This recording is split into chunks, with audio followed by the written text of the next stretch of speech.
wanted to go over some tips and some comments about this is what I know now about weight. One,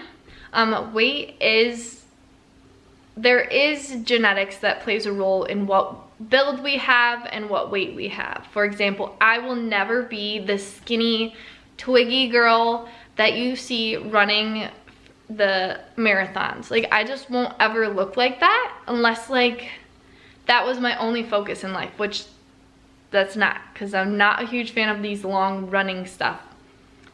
I said long running stuff like I don't know what I'm talking about, but I did do cross country, but I'm not gonna be that build.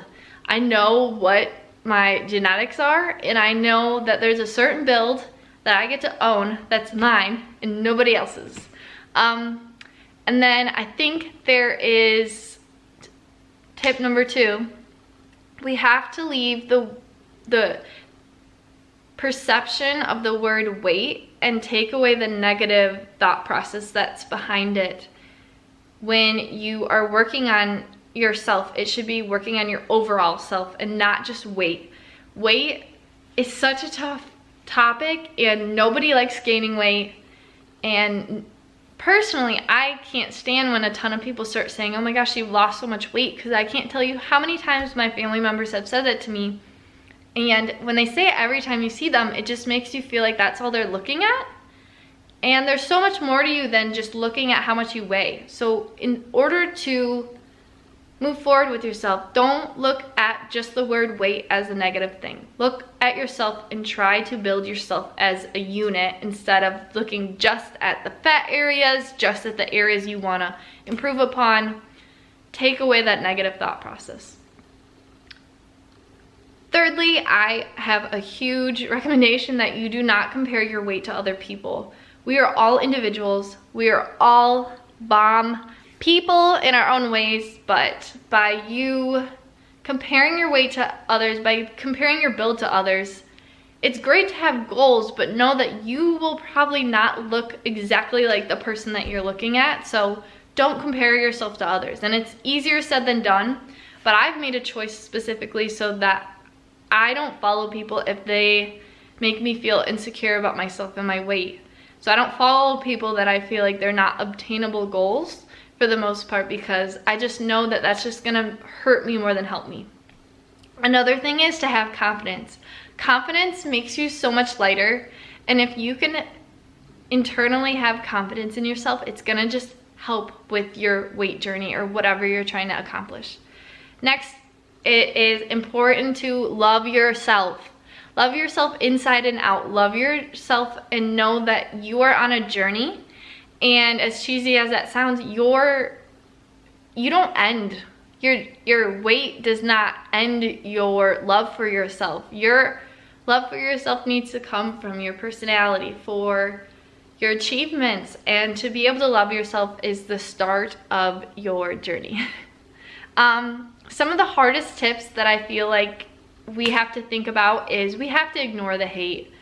We can't let the comments of family members that are overly opinionated or people that talk trash about us, we can't let that define us.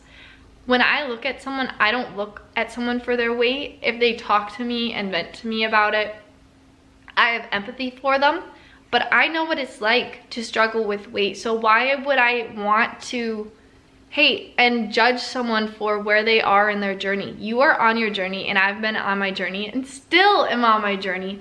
So we have to ignore the people that are hating, because there's something that they're insecure about that they're basically throwing at us, and it's just making us feel lower than we are, and you are not going to feel lower than you are. You hear me? You are worth a lot. Okay, another thing is, if you mope and you just sit around and kind of just complain about where you're at, you're never gonna get anywhere. You need to start constructing a plan in order to figure out what you're gonna accomplish during this time. If you just mope around, you're never gonna get anywhere. The people that complain and sit behind their social media and just complain about how they've gained weight and stuff, you have to have a plan. If you just sit around and mope, you're always gonna just sit around and mope. So don't do that.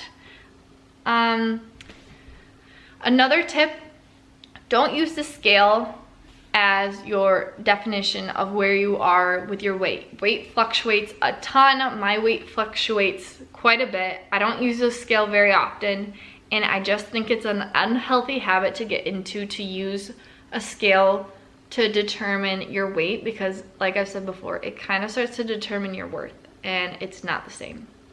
Finally, this is like a unique tip, I feel like, but I said buy the dang outfit. Buy that outfit that makes you feel hot AF. Buy it and own it and wear that when you work out, because that's initially when I started really getting into health. I loved buying outfits that made me feel good about myself, and that's so important. Like, find something that complements your build, find something that makes you feel happy, and that is gonna be huge for your weight journey. And I know everyone's weight goals are gonna be different, and you are going to feel beautiful at different weights.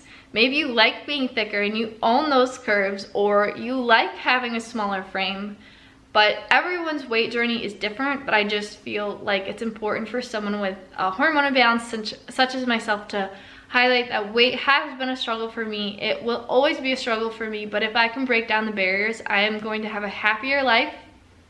I'm gonna accomplish my goals easier, and I think it's important for us to stand together and take away the negative perception of weight. I'm here for you. I hope you guys kind of understood more my weight journey, and I look forward to hearing from you guys soon. Like and subscribe if you want to hear more of me chitty chat with you. But that is all for today. So thank you. Bye.